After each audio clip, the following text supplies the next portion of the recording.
Hello everyone, welcome back my YouTube channel. कैसे हैं आप लोग? उम्मीद करते हैं आप लोग अच्छे होंगे। मैं भी ठीक हूँ। मेरा ये पुराना ही ब्लॉग जा रहा है क्योंकि मैं आजकल ब्लॉग नहीं बना रही हूँ क्योंकि मेरे गले में बहुत ज़्यादा पेन हो रहा है। आप मेरी आवाज़ से जान सकते हो कि कितने पेन में हूँ मैं।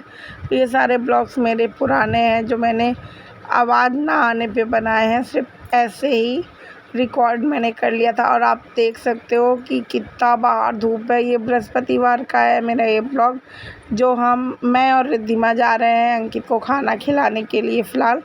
और मम्मी लेकर लड्डू को बैठी हुई है। लड्डू भी नहा वहा के रेडी हो गया है फ़िलहाल, पर लड्डू को ले नहीं जा सकते हैं। और अंकित को खाना ले जाने के लिए रेडी हो चुके हैं हम दोनों, मम्मी और माँ बेटी। तो चलिए आप लोग मेरे ब्लॉग में बने रहिएगा। अगर मेरा ब्लॉग अच्छा लगे तो प्लीज़ लाइक शेयर कमेंट और मेरे चैनल को जल्दी से सब्सक्राइब कर दीजिएगा। नोटिफिकेशन का भी बटन ऑन कर लीजिए जिससे कि मेरे हर वीडियो का नोटिफिकेशन आप लोग को मिलता रहे।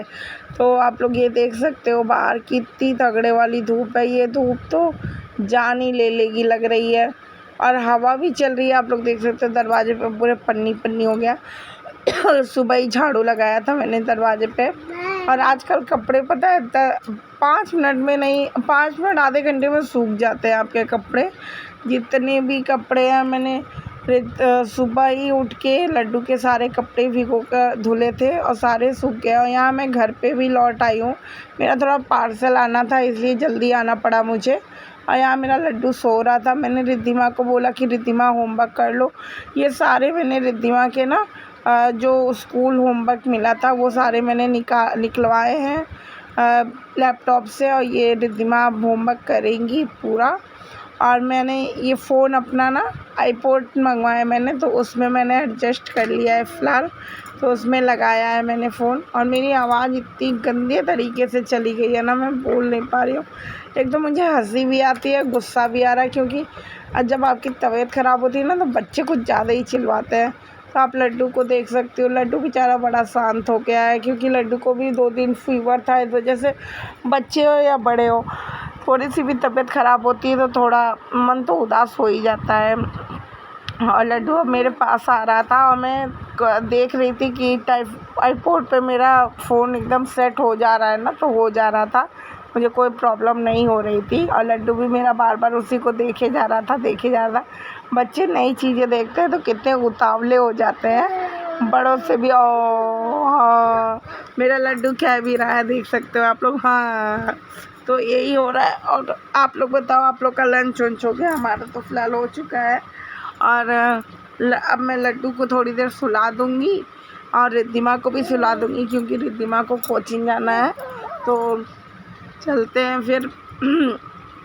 और अंकित भी थोड़ी देर में ही आने वाला है। मम्मी पता नहीं क्या कर रही थी, मुझे ध्यान नहीं आ रहा है फ़िलहाल, क्योंकि ये 2-3 दिन पहले का ब्लॉग है ना, तो उस टाइम क्या हो रहा था मुझे इतना ध्यान नहीं है। फ़िलहाल मैं रिद्धिमा को बोल रही थी कि सो जाओ, तो रिद्धिमा बोली कि मम्मा अभी कोचिंग का होमवर्क नहीं हुआ है। तो मैंने कहा चलो ठीक है, मैं लड्डू को बैठा देती हूँ और चलो अब आप अपना कोचिंग का होमवर्क कर लो। तो उसने कहा, तो रिद्धिमा कहती है कि चलिए ठीक है मम्मी, आप करा दो, मैं कर लूँगी जल्दी जल्दी। मैंने कहा चलो ठीक है। तो यहाँ मैं रिद्धिमा के होमवर्क कर रही थी। लड्डू तब तक फाड़ दिया था रिद्धिमा का कॉपी।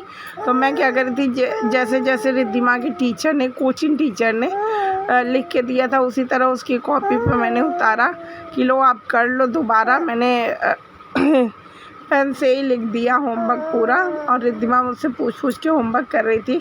कभी कभी बच्चे होमवर्क करने में कितना प्रॉब्लम करते हैं ना, परेशानी करने जा रही थी तो प्रॉब्लम करते हैं। और उधर लड्डू भी बहुत परेशान कर रहा था, इसलिए क्योंकि बार बार वो ना खड़ा हो जा रहा था और कॉपी छीनने लग रहा था रिद्धिमा से। मैं उसको खेलने के लिए कोई भी चीज़ दे रही थी, नहीं खेल रहा था, पर इधर उधर से रिद्धिमा का सामान पकड़ ले रहा था, कॉपी किताब पकड़ ले रहा था। यहाँ रिद्धिमा को भी थोड़ा हल्का फुल्का मुझे लगा कि फ़ीवर हो जाएगा। और फिर मेरी आवाज़ का भी मुझे बहुत टेंशन था, तो मैं दोबारा डॉक्टर के पास गई, मेडिकल स्टोर पे, वहाँ दवा मैं ली। और डॉक्टर मुझसे, मतलब अंकित को फैमिली डॉक्टर की तरह है, तो अंकित को जानते हैं, तो अंकित के लिए वो पूछने लगे कि अंकित कैसा है, क्या मतलब वो अब कैसा है, क्या हो रहा है उसका। 2 बार डायलिसिस हो रहा है कि 3 बार? तो मैंने कहा अब 3 बार होगा। तो वो सुन के बहुत परेशान हो रहे थे। फ़िलहाल मैं बोल तो नहीं पा रही थी, इशारे इशारे में बता रही थी। और जो जो दवाइयाँ मुझे लेनी थी वो मैं लिख लिख कर दे रही थी उनको, और वो इसी बात पे हंस रहे थे, मुझे भी हंसी आ रही थी। खैर कभी तो तुम चुप हो गई, तो मैं उसी बात पे हंस रही थी उनकी बातों पे, और रिद्धिमा कुछ कह रही थी मुझसे। मैं बोली कि चलो ठीक है दिला देंगे। हाँ, दिलाने के लिए नहीं कह रही थी, मैं कह रही थी कि वेट मशीन उसने देखा तो इसको अपने वेट मशीन पे नपवाना था वेट। तो मैंने कहा भैया थोड़ा सा वेट नाप दो। तो उन्होंने कहा ठीक है। मैं खाना वाना बना कर आई हूँ। लड्डू सो गया था मम्मी के पास, क्योंकि पता नहीं क्या हो गया है, मतलब ये महीना तो ऐसा लग रहा है कि मेरे घर में सबकी तबीयत ख़राब हो रही है।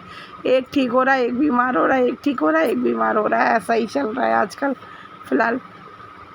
तो आप देख सकते हो रिद्धिमा चुपचाप खड़ी है मेरे पास, और रात का ये 9 साढ़े 9 बजे का टाइम है। मैं आ गई थी लेने के लिए दवाई पे। अंकुर रहता है ना तो अंकुर ही चला जाता है, पर मैं फिर मुझे रात में, इतनी रात में जाना पड़ा, पर क्या ही कर सकते हैं।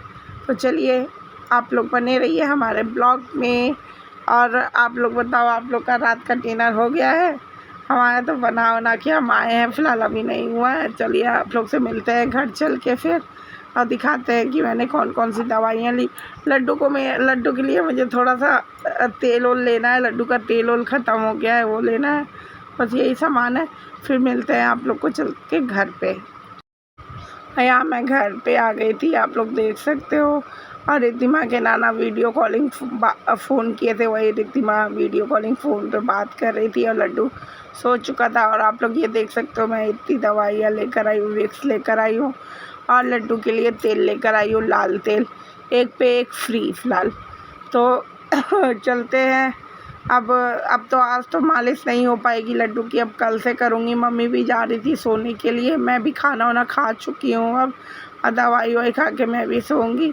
तो चलिए फिर मिलते हैं नेक्स्ट ब्लॉग में। आप अपने बच्चों का ख्याल रखिए, क्योंकि आजकल मौसम बहुत गंदा चल रहा है, इसमें बच्चों का ध्यान रखना बहुत ज़रूरी है। और रिद्धिमा अपने टाइम पे सुबह उठ जाती है फ़िलहाल, इसलिए रिद्धिमा को अब नींद भी आ रही थी, तो बोल रही थी कि मम्मा आप सुला दो मुझे। मैंने कहा चलो सुला देते हैं, क्योंकि रिद्धिमा खा चुकी थी खाना, अपनी नानी में ही जाने से पहले खा चुकी थी फ़िलहाल। तो चलिए चलते हैं नेक्स्ट ब्लॉग में मिलते हैं आप लोगों से। Bye bye, good night.